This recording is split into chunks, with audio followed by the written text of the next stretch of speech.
मेहमानों की भीड़ अमृता को घेरे हुए थी। उसकी गोद भराई चल रही थी, जहाँ उसकी एक सहेली प्रिया उसे कहती है, अरे वाह अमृता, तेरे चेहरे पर तो एकदम ब्राइडल दुल्हन जैसा निखार चढ़ा है। भाई तू है भी तो दूध जैसी गोरी चिट्टी सुंदर, और मैंने तो सुना है कि बच्चे बिल्कुल माँ पर जाते हैं। इसका मतलब तेरे आने वाले बच्चे भी दूध से सफेद होंगे। अपने गोरे रंग रूप का बखान सुनकर अमृता इतरा कर बोली, भगवान ने मुझे इतना सुंदर बनाया है, मुझे तो बस गोरी सी सुंदर सी बेटी चाहिए। और अगर काला बच्चा हुआ तो?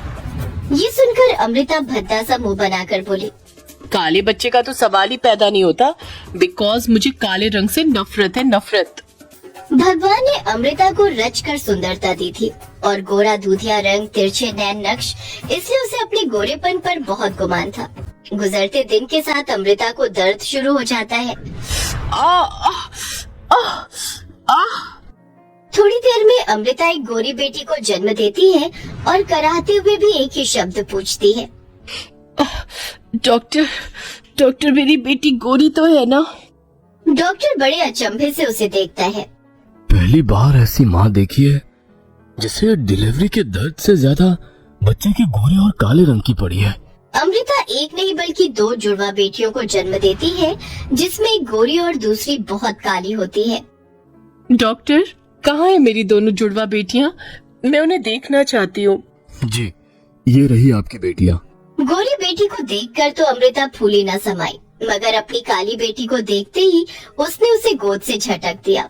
अमृता, पागल हो गई हो? अगर अभी मैंने संभाल ना लिया होता तो गुड़िया गिर जाती। नहीं, ये इतनी काली कलूटी मेरी बेटी नहीं हो सकती। ये तुम कैसी बातें कर रही हो अमृता? तुमने इसे जन्म दिया है और बच्चे चाहे काले हो या गोरे, माँ के लिए दोनों बराबर होते हैं। अपने पति आनंद के लाख समझाने पर भी अमृता अपनी काली बेटी को स्वीकार नहीं करती, जबकि सारा लाड प्यार वो अपनी गोरी बेटी पर जताती। अमृता ने अपनी गोरी बेटी को लाव्या नाम दिया, वहीं आनंद ने काली बेटी को सांझ नाम दिया। गुजरते वक्त के साथ दोनों 7 साल की हो गई। दोनों जुड़वा थी, इसलिए उनकी शक्ल भी मिलती जुलती थी। दोनों के बीच बड़ा प्यार था, साथ में स्कूल जाना, एक साथ खेलना कूदना, जिसे देखकर अमृता को चिढ़न होती। लाव्या, तुम अपने चेहरे पर क्या लगाती हो जो तुम्हारा चेहरा चांद की तरह चमकता है? देखो सांझ, माँ ने ये क्रीम पाउडर लाकर दिया है, मैं यही लगाती हूँ। लो, तुम भी लगा लो। लाव्या ने जैसे ही क्रीम काली बहन को दिया, इतने में अमृता गुस्से में आकर क्रीम छीन लेती है और अपने मन की भड़ास निकालने लगती है। काली कलूटी बैगन लूटी, तुझे क्या लगता है रे? तू मेरी बेटी की देखा देखी करके गोरी हो जाएगी? कभी नहीं, काली माई ही रहेगी। अपने प्रति अपनी माँ की कड़वाहट को देखकर सांझ बिलक बिलक कर रोने लगी।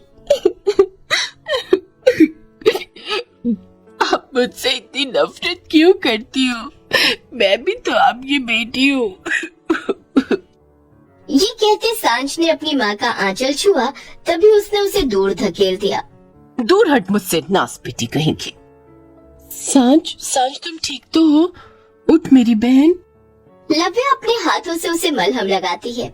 इसी तरह दिन महीने साल बीतते गए, मगर अमृता के मन में अपनी काली जुड़वा बेटी के प्रति बसी हुई नफरत कभी नहीं घटी और 18 साल बीत गए।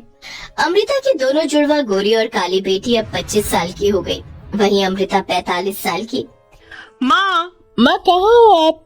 अरे यहाँ हूँ मैं। देखो, मैंने कॉलेज में 2nd क्लास पास किया है। अपनी गोरी बेटी के 2nd आने पर अमृता का मन खुशी के मारे गदगद हो गया। अरे भगवान तुझे खूब तरक्की दे। वैसे भी भगवान ने तुझ में कोई कमी नहीं दी है। रूप है, रंग है और पढ़ने लिखने में भी इतनी होशियार है मेरी लव्या। अमृता का मुंह अपनी गोरी बेटी की तारीफें करते कभी नहीं थकता था। वहीं सांझ भी हल्की सी मुस्कुराहट लिए आई। माँ, मैंने कॉलेज में 1st क्लास से पास किया है, मुझे आशीर्वाद दो। पर अपनी काली जुड़वा बेटी के प्रथम आने पर अमृता जल भुन गई। उसके चेहरे की खुशी जैसे एक पलछिन में छिन गई। तभी पिता आनंद ने गर्व जताते हुए कहा, जीती रहे सांझ, मुझे तुझ पर नाज है। दोनों की पढ़ाई पूरी होने के बाद अब उनके लिए रिश्ते ढूंढे जाने लगे, मगर सांझ के कालेपन के कारण 2 रिश्ते टूटने के बाद अमृता का मन खट्टा हो गया और वो खुद में बड़बड़ाने लगी। पता नहीं कौन थामेगा इस काली कलूटन का हाथ। नाक कटवा कर रख दी। अब तो बस कोई भी गरीब घरवर देखकर इस कल्लू माई को रफा दफा कर दूंगी और उसके बाद अपनी लाव्या की शादी धूमधाम से बड़े घर में करूंगी। अमृता ने गायत्री के बेटे चंदन से गरीब सांझ का रिश्ता कर दिया, जिस पर आनंद ने आपत्ति जताते हुए कहा, अमृता, तुम माँ हो या दुश्मन, तुम मेरी सांझ की शादी नहीं कर रही हो बल्कि उसे गरीब घर में ढा रही हो। तभी अमृता झूठ मूठ का रोना रोकर बोली, अरे तो मैं और क्या करती, तुम्हारी इस काली कलूटी लाडली को कोई पसंद भी तो नहीं कर रहा था। मैं जुबान दे चुकी हूँ, अब अगर ये शादी नहीं हुई तो मैं अपनी जान दे दूंगी। अब चिंता मत कीजिए माँ, आपने जहाँ मेरी शादी तय की है मैं वही शादी करूंगी, जैसा आप चाहेंगी वैसा ही होगा। ये कहते कहते अमृता की काली बदकिस्मत बेटी उसके पैरों में सिसक सिसक कर रोने लगी। खर्चे से बचने के लिए एक मामूली सी बारात घर में 4 लोगों में शादी कर दी गई। यहाँ तक कि उसकी प्यार भरी विदाई भी हो रही थी। बाबा, बाबा। जा मेरी बच्ची, भगवान करे तेरे ससुराल में तुझे हर खुशी मिले।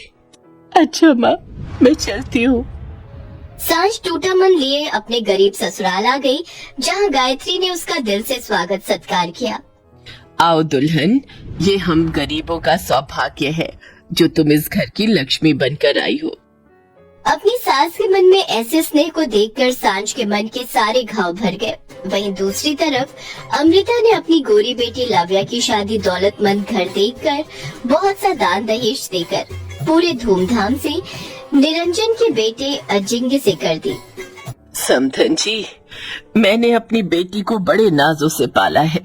फूल सा नाजुक शरीर है इसका, इसे खुश रखना। जा लाव्या बेटी, अपने ससुराल में खुश रहना। आप बिल्कुल भी चिंता मत कीजिए अमृता जी, आज से आपकी बेटी मेरी बेटी है।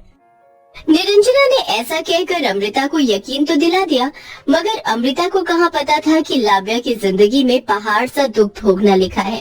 लाव्या हर लड़की की तरह आंखों में ढेरों सपने लेकर ससुराल चली जाती है, मगर शादी के अगले दिन से निरंजना अपनी बहू के साथ किसी नौकर से भी बदतर बर्ताव करने लगती है और झाड़ू मारकर उसे उठाती है। अरे अरे ओ काम छोड़, चल उठ जा और आधे घंटे के अंदर पूरे घर की सफाई कर। पर सासू माँ, इतने बड़े घर में नौकर चाकर नहीं है क्या? ओ अच्छा, तो अब लाडो रानी को नौकर चाहिए। क्यों री, तू आसमान की हूर परी उतर कर आई है? चल जल्दी से सफाई कर, नहीं तो ये गोरी चमड़ी झाड़ झाड़ कर राख कर दूंगी। उसी दिन से लाव्या अपने ससुराल में डरी सहमी सी रहने लगी, तो वहीं सांझ अपने गरीब ससुराल में खुशियों भरी जिंदगी बिता रही थी। गुजरते दिन के साथ दोनों जुड़वा बहनें प्रेग्नेंट हो गई। अधिकतर काम करने की वजह से लाव्या एकदम कमजोर हो गई। अजिंक्य, मैं माँ बनने वाली हूँ और तुम पापा। तो क्या करूं? नाचूं? हाँ, तुम क्या दुनिया की पहली औरत हो जो बच्चा पैदा करोगी? तभी निरंजना ने अपनी बहू को धमकाते हुए कहा, कान खोलकर सुन ले बहुरानी, होगी तू अपने घर की राजकुमारी, पर ये तेरा ससुराल है और जरा भी ये मत सोचना कि तू प्रेग्नेंट है तो मैं घर में नौकर रखूंगी। सब कुछ तुझे ही करना पड़ेगा। आज तो चूल्हे से कुछ ज्यादा ही धुआं उठ रहा है। अरे बहू, मैं खाना बनाती हूँ, देख तुझे धुआं लग रहा है। ये तेरे और तेरे होने वाले बच्चे के लिए बिल्कुल भी ठीक नहीं। गायत्री अपनी बहू को हटाकर खुद चूल्हा फूंकने लगती है। तभी चंदन सर से पांव तक मिट्टी में सना हुआ गमछे में इमली और कैरी लेकर आता है। ये लो सांझ, तुम्हें कैरी खाने का मन कर रहा था ना, देखो मैं तुम्हारे लिए ले आया हूँ और ये गरम गरम जलेबी भी छिलवा कर लाया हूँ। शुक्रिया चंदन जी। वहीं लाव्या की सास और पति उसे मार पीट कर भगा देते हैं। लाव्या, मेरी बच्ची, ये सब क्या है? क्या हुआ है? वो अपनी माँ को रोते हुए सारी बात बताती है। माँ, तुमने मेरी शादी अमीर घर में की, मगर फिर भी तुम्हारी बेटी आज सुखी नहीं है, क्योंकि जो दुख तुमने मेरी जुड़वा बहन को इस घर में दिए, शायद ये उसी की बददुआ है जो तुम्हारी इस बेटी को इस तरह से मिल रही है कि मैं दुख झेल रही हूँ। अपनी बेटी की बात सुनकर अमृता अपनी करनी को सोचने लगती है और सांझ को सम्मान के साथ उसके ससुराल लेने जाती है। समधन जी, मैं अपनी बेटी को लेने आई हूँ। हमारे यहाँ बेटी का पहला बच्चा उसके मायके में होता है। ये सुनकर सांझ रो पड़ती है। माँ, घर चल बेटी, तेरी माँ तुझे लेने आई है। अमृता अपनी दोनों बेटियों की एक समान देखभाल करती है और सांझ को खूब प्यार देती है।